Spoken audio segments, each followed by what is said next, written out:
সুপ্রিয় শিক্ষার্থীরা, আবারও তোমাদেরকে ইংরেজি ক্লাসে স্বাগত জানাচ্ছি। কেমন আছো তোমরা? আশা করি সবাই খুব ভালো আছো, ভালো থাকবে, এটাই তো আমাদের কামনা, তাই না? তাহলে সবাই তোমরা উপভোগ করো ইংরেজি ক্লাস। তোমাদের পড়াচ্ছি নেলসন ম্যান্ডেলা। একটু খেয়াল করো, এর আগে যতটুকু পড়িয়েছিলাম তারপর থেকে দেখো। He is at the epic center of our time, ours in South Africa and yours wherever you are. তাহলে Nadine Gordimer, the South African writer and Nobel laureate for literature, once remarked, South আফ্রিকার একজন লেখক এবং যিনি সাহিত্যে Nobel পেয়েছিল, তিনি একসময় মন্তব্য করেছিল নেলসন ম্যান্ডেলা সম্পর্কে, তিনি আমাদের সময়ের একজন কেন্দ্রবিন্দু। তিনি হচ্ছে একজন যাকে ফলো করা যায়, অনুসরণ করা যায়, তিনি হচ্ছে ওই রকম একজন মানুষ। তিনি হচ্ছে দক্ষিণ আফ্রিকার আপনার, আমার, আপনি যেখানেই থাকেন না কেন সকল মানুষের কেন্দ্রবিন্দু হচ্ছেন তিনি। দ্যাট মিনস এখানে কেন্দ্রবিন্দু বলতে বোঝানো হচ্ছে যে তিনি সকল মানুষের জন্য কথা বলেন, ন্যায্যতার জন্য কথা বলে, সাদা কালো বৈষম্যের দূর করে একটা মানবিকতা বোধ জাগিয়ে তোলার জন্য তিনি কথা বলেন। এই জন্য হচ্ছে তিনি সবার কেন্দ্রবিন্দু বা কেন্দ্রের মানুষ। এই মন্তব্য করেছিল কে নোবেল বিজয়ী, সাহিত্যে নোবেল পেয়েছিল সাউথ আফ্রিকার এমন একজন ব্যক্তি, তিনি লেখকও ছিল। এখানে একটি বিষয় তোমাদের স্মরণ করি, literature. What is the definition of literature? Actually, literature is an imitation of life. Literature is a picture of life. Literature is a philosophy of life. Literature is nothing but the reflection of human character. আমি বাংলাটা বলে দিচ্ছি। সাহিত্য কি? সাহিত্য হচ্ছে জীবনের অনুকরণ, সাহিত্য হচ্ছে জীবনের দর্পণ, সাহিত্য হচ্ছে জীবনের প্রতিচ্ছবি। আর সাহিত্য কিছুই না, সাহিত্য হচ্ছে আমরা দৈনন্দিন জীবনে যে কাজকর্মগুলো করি তার প্রতিফলন। The years Mandela spent behind bars made him the world's most celebrated political prisoner and a leader of might structure for millions of black South Africans and other oppressed people far behind his country's borders. যে সময়গুলো Nelson Mandela কারাবরণ করেছিল, এই সময়গুলো আসলে দেখা যাচ্ছে যে south Africa ছিল একজন বিশিষ্ট, একজন কারারুদ্ধ ও মানুষ, যিনি নিপীড়িত মানুষের, শুধুমাত্র আফ্রিকা সাউথ আফ্রিকার ব্ল্যাক মানুষের না, সারা বিশ্বের মানুষের, নিপীড়িত মানুষের একজন প্রতিনিধি হিসাবে তিনি ছিলেন। Charged with capital offense in the 1963 Rivonia trial, his statement from the dock was his political testimony.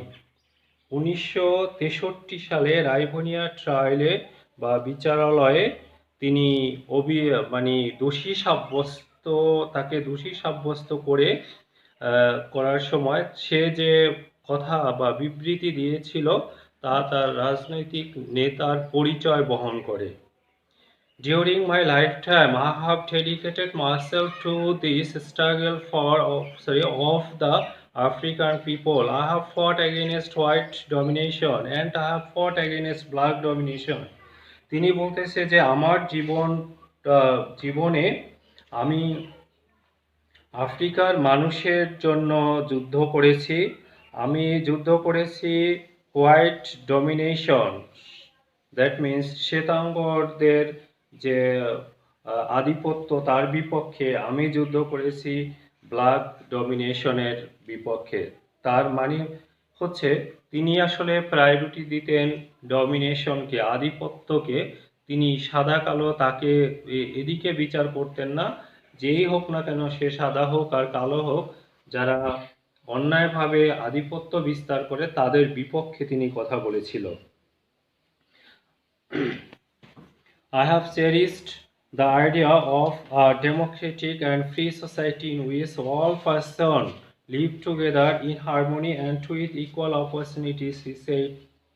He told the court. তিনি কোর্টকে বলেছিল, আমার আমি সেই আদর্শ পোষণ করি যেখানে গণতন্ত্র থাকবে, যেখানে মুক্ত সমাজ থাকবে, যেখানে সমস্ত মানুষ একত্রিত হয়ে সমান সুযোগ সুবিধা নিয়ে বেঁচে থাকবে। আমি এমন ইচ্ছা বা এমন আদর্শ পোষণ করি। It is an ideal I hope to live for and to achieve, but if needs be, it is an ideal for which I am prepared to die. তিনি বলছে আমার আদর্শ, আমি ইচ্ছা প্রকাশ করি, আমি যেটা অর্জন করতে চাই, এজন্য আমি যদি দরকার পড়ে আমি মারা যেতেও রাজি আছি। Friends adored Mandela and fondly called him Madhiba. Actually তার যে দেশের মানুষ তাকে আদর করে ডাকতো মাধিবা। দ্য ক্লান তাদের একটা জাতিগত নাম, এটা name by which he was known. তাহলে তার দেশের মানুষের কাছে তিনি মাধিবা হিসাবে পরিচিত ছিল। People lauded his humanity, kindness and dignity. তার দেশের মানুষ তার গুণ কীর্তন করত। লাউডেড মানে গুণ কীর্তন করা, গুণ কীর্তন করত কিসের? হিউম্যানিটিসের, মানবতার, তারপরে হচ্ছে তার দয়া, তার সম্মানের জন্য কি করত? তার গুণ কীর্তন করত। তাহলে আশা করি তোমরা প্যাসেজটি বুঝতে পেরেছো। প্যাসেজটা তোমরা অবশ্যই বুঝতে পেরেছো। তাহলে এই প্যাসেজ যদি আমি সংক্ষেপে বলতে চাই, তাহলে এটা হচ্ছে নেলসন ম্যান্ডেলার জীবনী, যিনি সাদা কালোর বৈষম্য দূর করার জন্য সবসময় কাজ করেছিল। আর একবার প্যাসেজটা একটু আমি পড়ছি, তোমরা সবাই খেয়াল করো। Nelson Mandela guided South Africa from the shackles of apartheid to a multiracial democracy as an icon of peace and reconciliation, who came to embody the struggle for justice around the world. Imprisoned for nearly 3 decades for his fight against white minority rule, Mandela never lost his resolve to fight for his people's emancipation. He was determined to bring down apartheid while avoiding civil war. His prestige and charisma helped him to win the support of the world. I hate race discrimination most intensely and in its manifestation. I have fought it all during my life. I will fight it now and will do so until the end of my days. Mandela said in his acceptance speech on becoming South Africa's first black president in 1994. The time for the healing of the wounds has come. The moment the two breeds chasm that divide us has come. We have at last achieved our political emancipation. In 1993, Mandela was awarded the Nobel Peace Prize, an honor he shared with F.W. de Klerk, the white African leaders who had freed him from prison 3 years earlier and negotiated the end of apartheid. Mandela went on to play a prominent role in the world prestige as an advocate of human dignity in the face of challenges ranging from political repression to AIDS. He formally left public life in June 2004 before his 86th birthday, telling his adoring countrymen, "Don't call me, I will call you." But he remained one of the world's most revered public figure, combining celebrity sparkle with an unwavering message of freedom, respect, and human rights. He is the epicenter of wartime wars in South Africa and yours wherever you are. Nadim Gordhimer, the South African writer and Nobel laureate for literature, once remarked, The years Mandela spent behind bars made him the world's most celebrated political prisoner and a leader of wide stature for millions of black South African and other oppressed people far behind his country's borders. Charged with capital offense in the 1963 Rivonia trial, his statement from the dock was his political testimony. During my lifetime, I have dedicated myself to this struggle of African people. I have fought against white domination and I have fought against black domination. I have cherished the ideal of a democratic and free society in which all persons live together in harmony and with equal opportunities, he told the court. It is an ideal I hope to live for and to achieve, but if needs be, it is an ideal for which I am prepared to die. Friends adored Mandela and fondly called him Madhiva, the clan name by which he was known. People lauded his humanity, kindness, and dignity. এই প্যাসেজটার একটু সংক্ষেপে বাংলা আমরা দেখে নিই। বাংলা বললে আমরা এভাবে বলতে পারি যে নেলসন ম্যান্ডেলা এমন একজন ব্যক্তি ছিল যিনি সাউথ আফ্রিকাকে দেখা যাচ্ছে যে বর্ণ বৈষম্যর হাত তিনি প্রায় ৩০ বছরের মতো এই জেল খেটেছিল। তিনি চেয়েছিল মুক্তি, কিসের মুক্তি? সাদা কালোর বৈষম্য থেকে তাদের দেশের যে কৃষ্ণাঙ্গ মানুষ ছিল তাদেরকে মুক্ত করতে চেয়েছিল। তিনি মূলত গৃহযুদ্ধকে বন্ধ করে মানুষের অধিকারের জন্য তিনি কাজ করেছিল। তিনি যে বিষয়ে তিনি মূলত করেছিল তা হচ্ছে যে বিভেদ দূর করবে। তিনি খুব ঘৃণা করত বর্ণ বৈষম্যকে।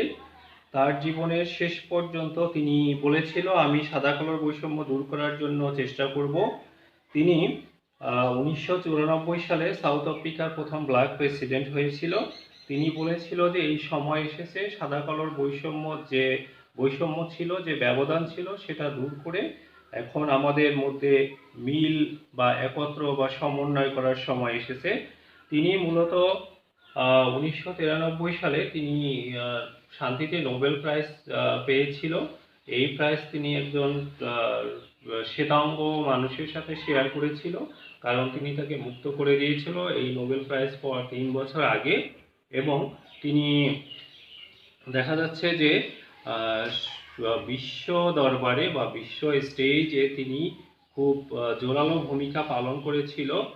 পলিটিক্যাল থেকে শুরু করে এইডসের মতো রোগ ব্যাধি বা বৈষম্য দূর মানে পলিটিক্যাল বৈষম্য থেকে শুরু করে এইডসের মতো মহামারী দূর করার ক্ষেত্রেও তার ভূমিকা ছিল। তিনি 2004 সালে জনসম্মুখ থেকে তার 86তম বার্থডের আগে তিনি চলে গিয়েছিলেন। তিনি বলেছিল যে তোমরা আমাকে ডেকো না, আমি তোমাদেরকে ডাকবো। যা হোক না কেন তিনি হচ্ছে সারা বিশ্বের মানুষের জন্য তিনি স্বাধীনতা, সম্মান এবং মানুষের অধিকারের জন্য তিনি অমীমাংসিত মেসেজ নিয়ে এসেছিল যে না, আমি যতই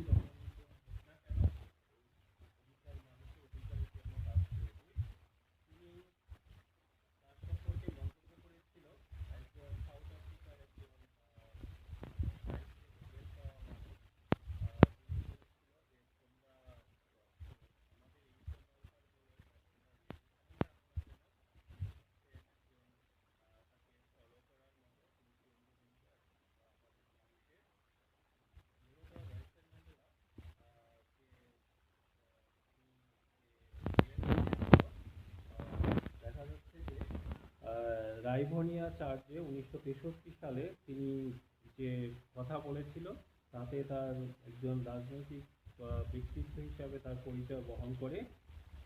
তিনি তার লাইফ টাইমে তিনি যুদ্ধ করেছিল সাদাদের, সাদা কালো সবার অধিকারের জন্যই তিনি যুদ্ধ করেছিল। দেখা যাচ্ছে যে তিনি বলেছিল সাদা কালো বলতে তিনি বলেছিল যে সবাই সমান অধিকার পাবে, সে কালো হোক আর সাদা হোক। তিনি মূলত ইকুয়াল রাইটসের জন্য, সবার ইকুয়াল অপরচুনিটির জন্য তিনি যুদ্ধ করেছিল। তিনি বলেছিল যে প্রয়োজনে আমার এই আদর্শ অর্জন করার জন্য আমি মরতেও প্রস্তুত। তার এলাকার বা তার মানুষ তাকে, তার দেশের মানুষ তাকে মাধিভা বলে ডাকতো, যেটা তাদের গোত্রের নাম। তিনি মূলত মানবতা, দয়া এবং সম্মানের জন্য মানুষ তাকে গুণ কীর্তন করে। তাহলে এই অধ্যায়ে আমরা যে বিষয়গুলো আমরা বাংলা এবং ইংরেজি সহ সব যে এগুলো শিখলাম, এখানে যে বিষয়টা হচ্ছে যে আমরা যে অর্থগুলো একটু দেখে নাও, একটু খেয়াল করো যে কঠিন অর্থগুলো। এখানে অ্যাপার্থিক মানে হচ্ছে কি বর্ণ বিদ্বেষ, এখানে আইকন মানে প্রতীক, রিকনসিলেশন মানে সমন্বয়কারী, এমবডি মানে হচ্ছে সংগঠিত করা, এটা ভার্ব, ইমপ্রিজন মানে কারারুদ্ধ হওয়া, এটা হচ্ছে অ্যাডজেক্টিভ। তারপরে রিসলভ দৃঢ়, এটা হচ্ছে নাউন, এটা হচ্ছে দৃঢ় সংকল্প। কারিশমা, এটা হচ্ছে নাউন, অনন্য প্রতিভা। ইন্টেন্সলি, এটা হচ্ছে অ্যাডভার্ব, গভীরভাবে। ম্যানিফেস্টেশন, এটা হচ্ছে নাউন, প্রকাশ। অ্যাকসেপ্টেন্স, নাউন, গ্রহণ। হেইলিং, এটা হচ্ছে নাউন, আরোগ্য। ওউন্ড, আহত, এটা হচ্ছে নাউন, ক্ষত। তারপরে হচ্ছে ক্যাচম, এটা হচ্ছে নাউন, এটা ব্যবধান। নেগোশিয়েট, এটা হচ্ছে কোনো কিছু দূর করার উদ্দেশ্যে যে আলোচনা করা হয়। তারপরে হচ্ছে প্রমিনান্ট মানে বিশিষ্ট, অ্যাডভোকেট মানে এটা হচ্ছে সমর্থক, ডিগনিটি মানে সম্মান, এগুলো নাউন। তারপরে হচ্ছে রিপ্রেশন, যেটা এটাও নাউন, দমন নীতি। তারপরে হচ্ছে রিভল্ট, এটা হচ্ছে অ্যাডজেক্টিভ, পরম শ্রদ্ধেয়। স্পার্কল, এটা হচ্ছে ভার্ব, জ্বলজ্বল করা বা উজ্জ্বল, যে উজ্জ্বল মানে জ্বলজ্বল করে যা। আনওভারিং মানে হচ্ছে অবিচল, এটা হচ্ছে অ্যাডজেক্টিভ। ইপিক সেন্টার মানে হচ্ছে কেন্দ্রবিন্দু, এটা হচ্ছে নাউন। তারপরে লরিয়েট মানে হচ্ছে নাউন, এটা হচ্ছে গিয়ে যারা নোবেল পায় তাদেরকে বিজয়ী। এরপরে হচ্ছে গিয়ে স্ট্যাচার, অর্থ হচ্ছে মর্যাদা, এটা হচ্ছে নাউন। অফেন্স মানে অপরাধী, এটা হচ্ছে নাউন। টেস্টিমনি মানে হচ্ছে সাক্ষ্য, এটাও হচ্ছে নাউন। ক্লান মানে গোত্র, এটাও নাউন। যা হোক না কেন, সবাইকে অসংখ্য ধন্যবাদ। আজ এ পর্যন্তই। সবাই ভালো থাকো, সুস্থ থাকো, দেখা হবে আগামী ক্লাসে। আল্লাহ হাফেজ।